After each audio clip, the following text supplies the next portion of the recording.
Revanth Reddy Congress party గద్దెనెక్కింది. మరి గద్దెనెక్కింది అంటే వాళ్ళు ఏం చేసిండ్రో ఒక్కసారి మీరు యాద్ చేసుకోండి. నేను మొన్నటి నుంచి మున్సిపల్ ఎన్నికల తిరుగుడు మొదలుపెట్టిన కాడి నుంచి ఎక్కడికి పోయినా మా ఆడబిడ్డలను అడుగుతున్నా, మీరు చెప్పాలి దయచేసి, ఇక్కడ బీడీలు చుట్టే ఆడబిడ్డలు ఉన్నారా? ఒకసారి శైలా పట్టు చూస్తా, ఎంతమంది అందరా? అచ్చా చుట్టనోళ్ళే తక్కున్నారు. చేయించరు. ఒక్క మాట గుండె మీద చేసుకుని ఆలోచించి చెప్పారు. కేసీఆర్ ముఖ్యమంత్రి కాకముందు ఏ ముఖ్యమంత్రి అన్నా ఏ ప్రభుత్వం అన్నా బీడీలు చేసే ఆడబిడ్డలకు రూపాయి ఇచ్చిండ్రా? ఎన్నడన్నా? కేసీఆర్ సారు మరి మీ ఓట్ల కోసం దొంగ మాటలు చెప్పిండా? నేను ఇది ఇస్తా అది ఇస్తా అని చెప్పిండా? గ్యారంటీలను అబద్ధం చెప్పిండా?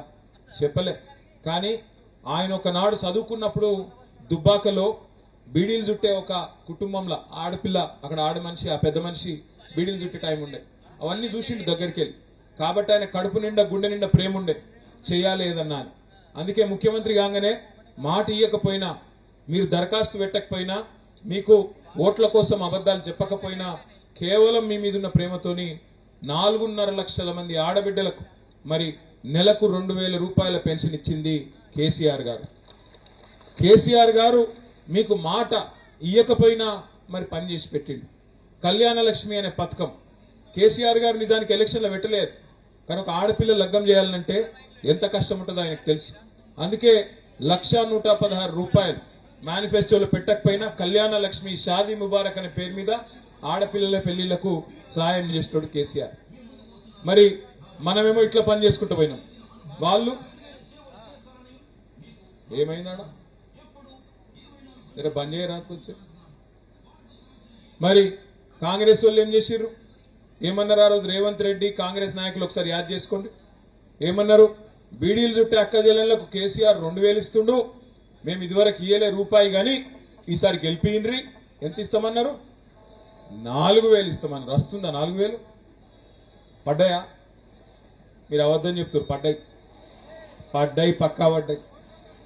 మీరు కావాలని నన్ను ఏదో ఆగం చెప్తారు, కానీ పడ్డాయి. తులం బంగారం రాలేదు, అది కూడా రాలేదంటారు మీరు. ఇప్పుడు పడ్డది వచ్చింది నాకు ఎరికే. లగ్గాలు అవుతున్నాయి, తులం బంగారం పడతానే ఉన్నది. ఎందుకు పడతలేవు? కానీ 1,85,000 అయింది తులం. అందుకే మీరు అబద్ధం చెప్తున్నారు. నాకు ఎరికే, అన్ని ఎరికే. నిజంగా ఇప్పుడు ఇక ముసలోళ్ళు 4,000 రాలేదని కూడా అంటారు. ఇక మీరు వస్తలేవా ముసలోళ్ళకు కూడా 4,000? నిజంగా వస్తలేవా? మరి రేవంత్ రెడ్డి ఏమో వస్తున్నాయని చెప్తుండు కదా. ఆ చదువుకునే ఆడపిల్లలకు స్కూటీలు వస్తలేవా? ఇచ్చిండు, మొత్తం ఇచ్చిండు. 4-5 లక్షలు ఇచ్చిండు. ఇయ్యలే. తులం బంగారం ఇచ్చిండు, 2,500 ఇచ్చిండు. నెలకు 2,500 కూడా వస్తలేవా? ఇక మీరు ఒక్కొక్క ఖాతాలో 1,00,000 రూపాయలు పడ్డాయి. 24 నెలలే, నెలకు 2,500 అంటే 1,00,000 కాలే. అందరు కోటీశ్వర్లు ఎత్తారట కదా మిమ్మల్ని రేవంత్ రెడ్డి, చూడలే? మరి అందుకే గుద్దురు ఇక కాంగ్రెస్. ఇంకేందుకు గట్టి గుద్దురు కాంగ్రెస్. తిరుగుతున్నాడు కదా ఆయన, ఎవరు గంగరాజు లింగరాజు, గుద్దురు గట్టిగా. ఏం చూసి గుద్దాలే కాంగ్రెస్ కు? నాకు నిలవక అడుగుతా. ఏం చేసిర్రు 2 ఏళ్ల? సిగ్గుందా? ఇక్కడ పద్మశాలి సోదరులు ఉన్నారా? ఎంతమంది ఉన్నారు? నేను ఒక్క మాట అడుగుతా, మీరు దండం పెట్టి చెప్తాను. ఒక్క మాట అడుగుతా. కేసీఆర్ ముఖ్యమంత్రి కాకముందు సిరిసిల్ల ఉరిసిల్ల లెక్క లేకుండేనా? నేతన్నలు సాంచలు నడవక, బతుకు తెరువు లేక చచ్చిపోయే పరిస్థితి అన్నమాట. వాస్తవం కాదా? కేసీఆర్ వచ్చినాకనే కదా బతుకమ్మ చీరలు ఆర్డర్లు ఇచ్చి బతుకు తెరువుని ఇచ్చిండా లేదా? నెలకు 8,000 సంపాదించుకుంటే వాళ్ళకు 16-20,000 సంపాదించుకునే అవకాశం ఇచ్చిండా లేదా? మన కోసం మంచి పనులు చేయలేదా కేసీఆర్? ఈ బోనాల కాడ బ్రహ్మాండమైన కుట్టు మిషన్ల పార్కు పెట్టలే, అపారల్ పార్కు పెట్టలే మన కోసం? మరి కాంగ్రెస్ వాడు బతుకమ్మ చీర ఇచ్చిండా? ఇక మీరు అన్ని అబద్ధాలు చెప్తున్నారు. నాకు ఇచ్చిండు, ఎందుకు ఇయ్యలే? మస్తుగా ఇచ్చిండు, ఇయ్యలే.